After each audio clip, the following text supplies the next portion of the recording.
I-discuss muna natin ang current situation para malaman natin kung para sa iba ang reading o hindi. Dito ang side mo at dito naman ang side ng other person. So, sa side mo muna.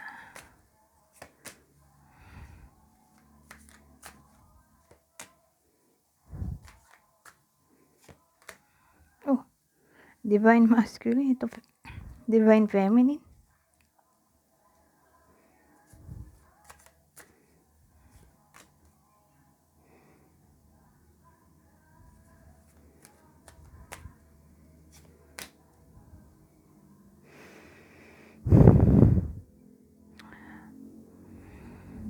Well, base sa mga cards natin, mukhang third party situation to.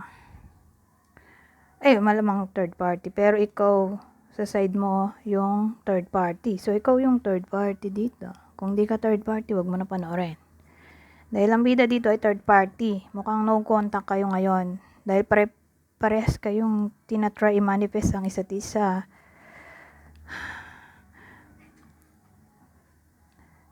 So, may masculine energy tayo dito.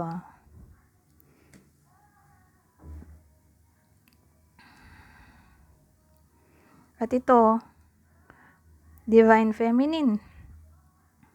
So, sa madaling salita, regardless kung anong gender mo, pero in-embody mo yung masculine energy at siya naman, in-embody niya yung feminine energy in a way na ikaw yung tawag dito, aggressive at siya submissive. O pwedeng babae ka pero mas matanda ka sa person mo. O feeling mo mas matapang ka pa sa person mo. O extrovert ka siguro at siya ay introvert. Ikaw madaldal, siya ay shy. O hindi talkative. Pwede rin ganon. Kasi mukhang pamilyado na siya. O pwedeng yung girlfriend niya ngayon. O partner niya. Pwedeng isa sa kanila. Dito sa orig na side. May buntis sa kanila. Pwede rin ganon. Pero pwede rin pamilyado na.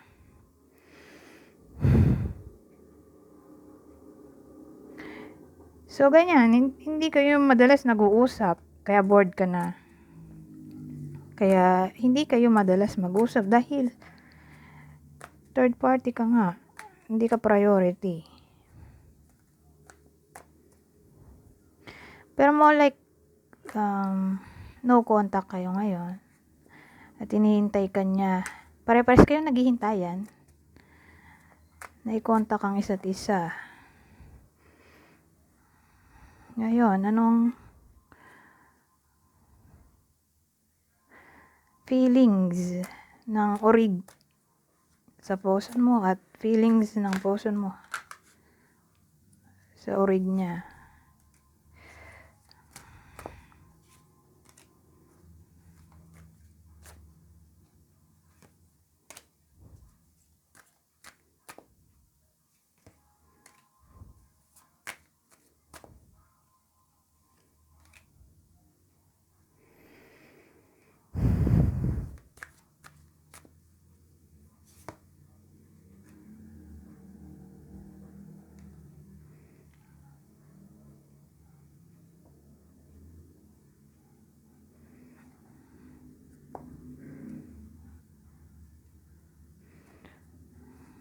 So, ano yan?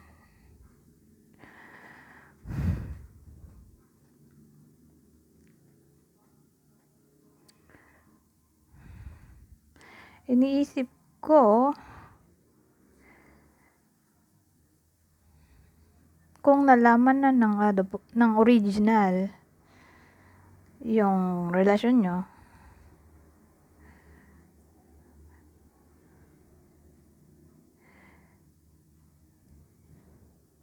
kasi ang dating dito, nag-walk away yung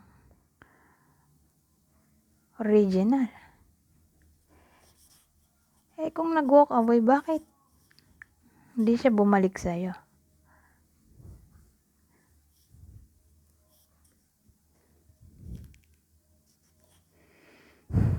Magkaaway siguro sila ngayon. At ready naman magpatawad yung original. Basta mag-sorry lang at magpaliwanag. Ngayon,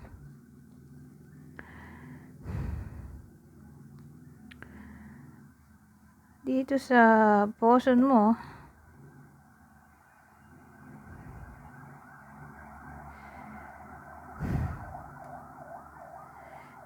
kasi parang ang dating no contact din sila.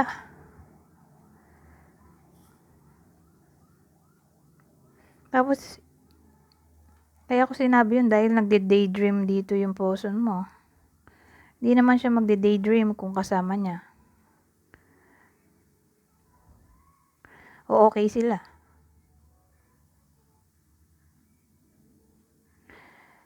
Kasi ang dating, gusto pa rin lokohin ng poson mo itong original in a way na gusto niya bumalik yung orig pero gusto rin niya magloko at the same time.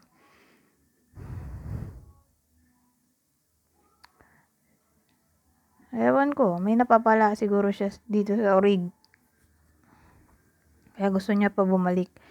Pero kung magkabalikan man sila, lulukoyin niya pa rin. Tutuloy niya ang connection yung dalawa. Tuloy-tuloy pa rin.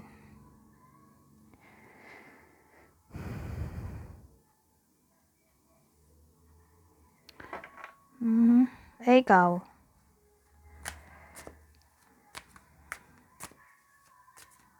Anong feelings mo? At feelings niya?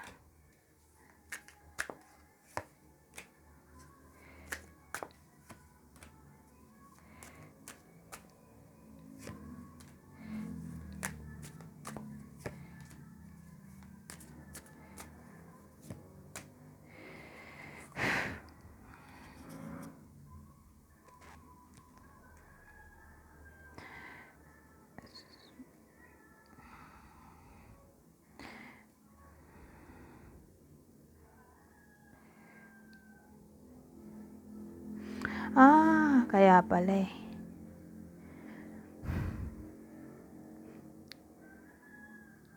So, magtuloy na tayo sa'yo. Anong feelings mo? Feeling mo heartbroken ka in a way na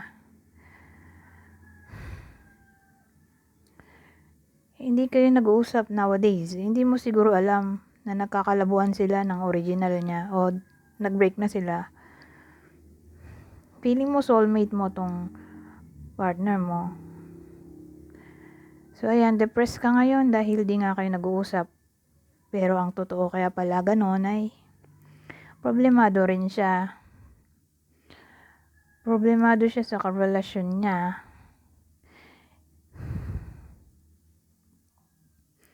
Nasa process siya ng healing. Kaya pala naman, hindi niya mapakawalan yung original kasi long distance kayo. Although gusto ka niya, pero long distance nga, kaya hindi ka niya kayang ipaglaban o seryosohin. Dahil magkalayo kayo. So ngayon, hindi niya alam ang gagawin niya. Dahil pares kayong mahal, pero dahil nga long distance kayo, hindi siya show sa'yo. Kaya pinipilit niya pa rin ayusin yung relasyon nila. Dahil di naman siya sure sa'yo. Although may feeling siya sa'yo, pero hindi nga siya sure dahil malayo ka. Hindi niya alam kung magkikita pa ba kayo o may future ba o future yung connection nyo dahil long distance nga. Mahirap yung sitwasyon. Nahirapan siya sa sitwasyon nyo na long distance kayo.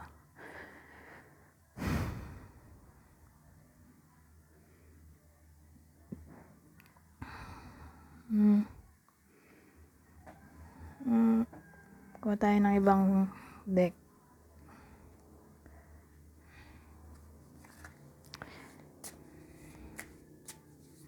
So, anong future o other messages na pwedeng makuha dito?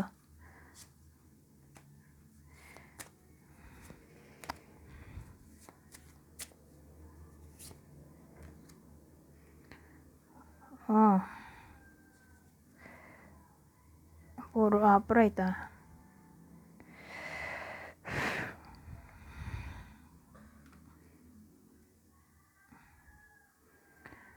So, anong pwedeng mangyari sa future, sa connection yung dalawa?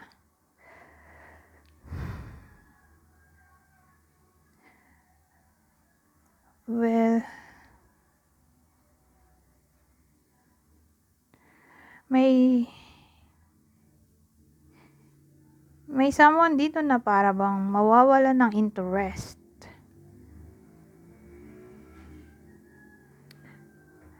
Kasi for some reason, ang dating maghihiwalay siguro kayo.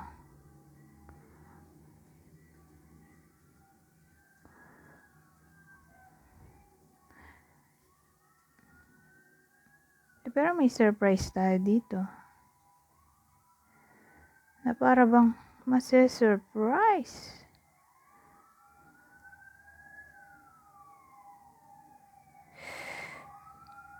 So, masyushock. Kasi surprise ay pwede ring shock. O shock. Unexpected yung breakup dito sa madaling salita.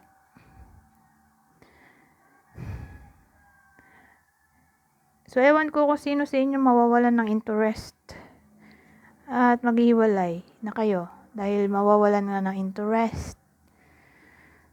Sino kaya yon? Ikaw ba? Yes or no? Isang card lang. Ikaw ba yung mawawalan ng interest dito at makikipag-break? Yes or no? Yes. Ikaw ang kusang aalis sa connection nyo. Ewan ko, bigla ka na lang mawawalan ng interest sa person mo. At makikipag-break ka. For good na. Kasi wala namang sinabi dun sa una. Kung break na kayo. Pero bored ka. Kasi palagi kayong di nag-uusap. So, ganyan. Mukhang kayo pa. Kaya lang di kayo palagi nag-uusap. So, ang dating, mawawalan ka ng interest kasi cold siya sa iyo. Hindi siya masyadong communicative. Magiging malungkot ka. Ay! Dalawa pala to. Dalawa pala to. Tears. Teka, baka dalawa rin to. Hindi. Ito lang ang dalawa. So, naging 4 na to. Ito yung hindi ko nakita. Nagdoble to. So, iiyak. Tears So, sa future, may someone na iiyak. Kasi nga, magbe-break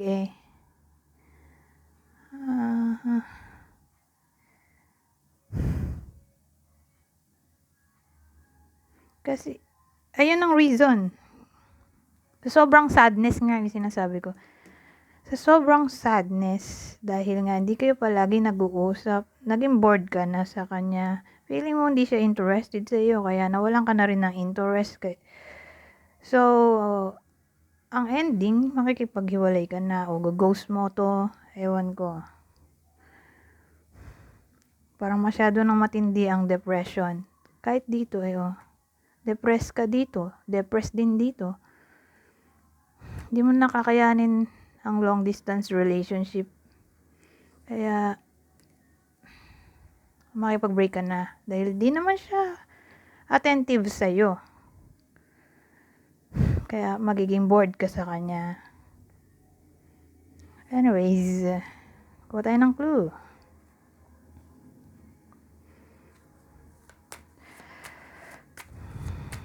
Magbibigay ako ng 6 na clue, pero wag masyado mag-pay attention dito dahil dagdagin po lang ang mga to.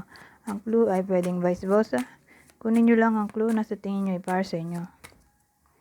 So, ang clue natin pwedeng tumama sa iyo, sa person mo at sa original ng person mo. At ikaw ang kabit dito. Pisces, Taurus, Aquarius, Virgo. Ay, di pala ito kasama. Leo. Lahat ng fire sign. Aries, Leo, Sagittarius. So, ulitin ko. Pisces, Taurus, Aquarius, Virgo, Leo. Lahat ng fire sign. Aries, Leo, Sagittarius. Anyways, hanggang dito na lang. Goodbye for now.